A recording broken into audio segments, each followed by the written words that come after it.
guess what? I got a fever, and the only prescription is more belt, baby. I gotta have more belt. I gotta have more belt, baby.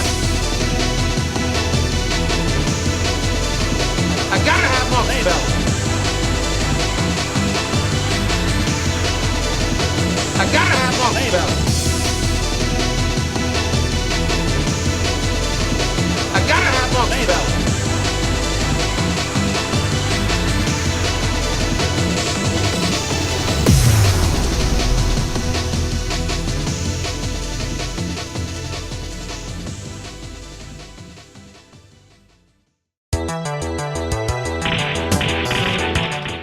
Don't get me wrong, I'm all about checking out Ketsui Extra or Death Label at some point or another, but why do that when we can check out another Switch port of a Java cell phone game instead? It's more Ketsui, so you know I'm in.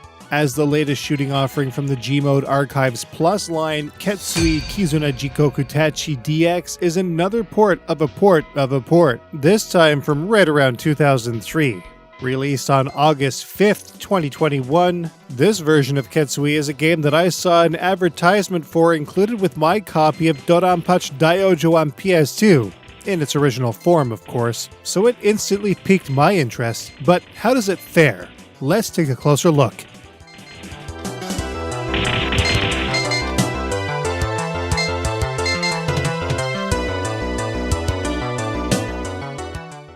Just as we saw with the Gmod release of Doranpachi Daiojo, Ketsui's mobile port is going to have a lot of shortcomings and concessions, which of course is to be expected of an arcade conversion making its way to a flip phone.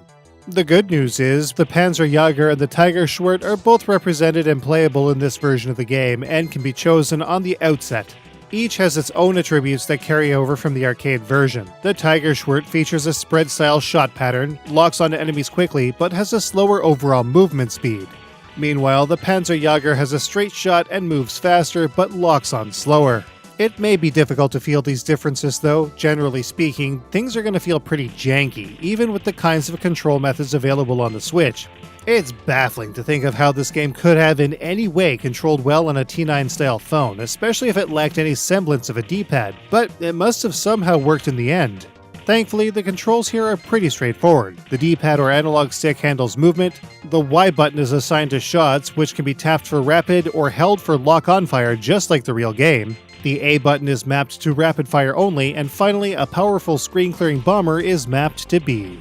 As with the original game, movement will be faster when firing rapid shots, but slower when using locked fire. Locked fire is critical for scoring, but also very helpful in targeting various bits of mid-bosses and stage end bosses to not only deal a good amount of damage, but also continuously dish the pain, especially whilst avoiding various enemy salvos. Players can upgrade their ship's power through 4 levels by collecting P icons dropped from red carrier helicopters. Extra bombers can also be obtained in the same manner through blue carriers. Each stage has several of these carriers, though bombers are typically obtained shortly before the stage boss encounter. There are even 1-up items that can be revealed through various conditions and collected for an immediate extend. Unlike the arcade game proper and its console ports, losing all of the lives that the player has available to them will result in an immediate game over with no option to continue.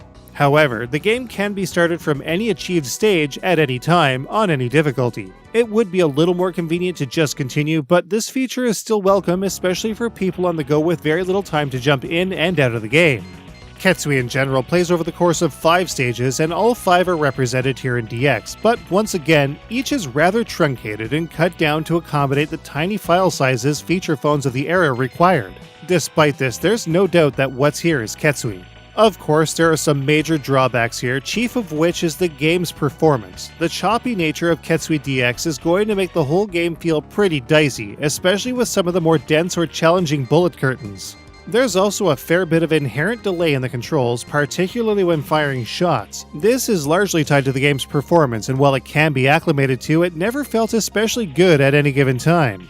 It's also light on options with no rebindable controls and a couple of menus and settings tied to the shoulder buttons. Only 3 difficulties are present here: the standard normal mode, easy, which is essentially the same but with an auto bomber, and, as was the case with Doranpachi Daiojo, an unlockable secret super hard special difficulty accessed with a code on the title screen. Just press right, left, up, down, and you can play an approximation of Ketsui's Ura loop. The code can be found in the How to Play section from the main menu, but once again, everything is in Japanese.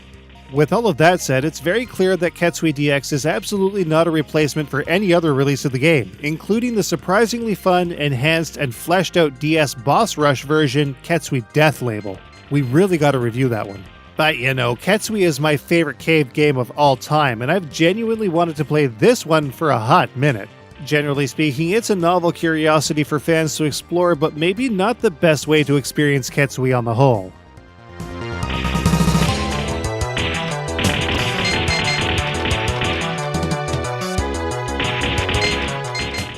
Despite its shortcomings, much of Ketsui's scoring made the transition largely intact, and at the very least it feels pretty competent.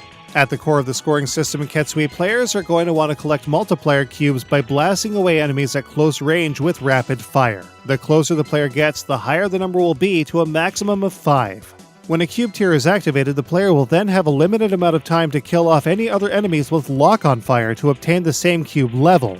This time period is indicated by a red gauge on the left-hand side of the screen and can be extended by collecting large amounts of cubes. The total numeric value collected across all cube tiers will be added up to form a multiplier in the top left-hand corner of the screen. But this number will also drop as kills are made with lock-on fire. Generally speaking though, the cubes collected from these enemy kills will often exceed what is lost, especially with high-value cubes. If the player loses a life, this total will also be sharply reduced. Maintaining a high multiplier helps in achieving a large boss kill bonus, as the value of the time it is defeated is applied immediately. Stage End also awards the player with a sizable bonus comprised of the cube value times the number of lives times the number of bombs. Extra points for the number of each cube tier multiplied by their value is also applied. Using these techniques, a number of extends will be able to be obtained to keep the good times rolling. The easy mode of the game does not record high scores, but the normal and special modes do, and any personal best can be uploaded to an online leaderboard to stack it up against players from around the world. This modern addition to the classic Java experience adds a little more legitimacy to the package as a whole, and it's something that we're sure to go back to on a rainy day. Not bad.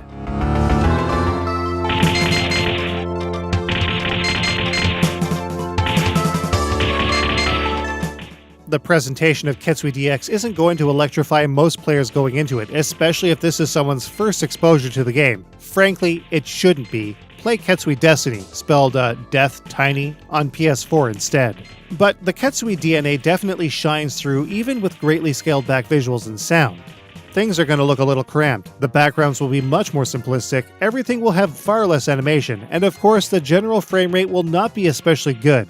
But for what this game is and its native platform, I gotta say I'm impressed with how faithful it actually is in the grand scheme of things. The same goes for the sound, though this time around an actual sample was used for the explosions. However, a meaty snare drum was used for the item collection effect. So close. An actual voice clip was afforded for boss encounters though, so bonus there.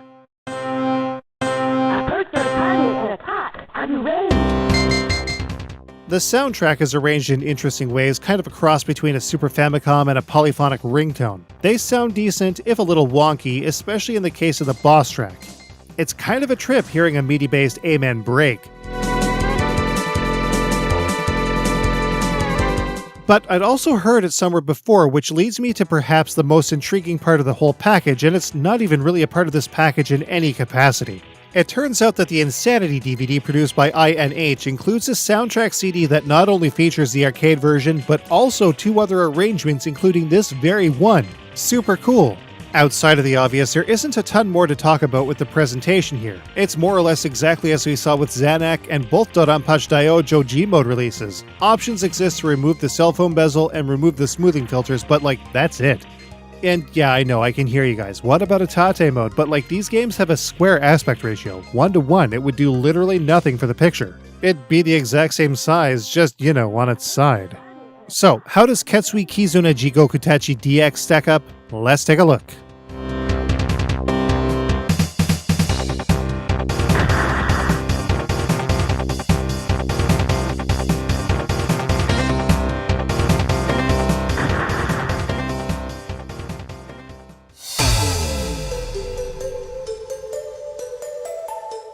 Overall, the controls in Ketsui DX work, but they're predictably sluggish and chunky. With 5 shortened stages and 3 difficulties, the time spent in Ketsui DX might be on the short side. Score chasing on the online leaderboards can boost replayability. The easy and normal difficulties found in this release are a touch on the easy side, but the unlockable special mode, well, that's darn near impossible. They're definitely scaled back in big ways, but the visuals in Ketsui DX are surprisingly faithful to the arcade original.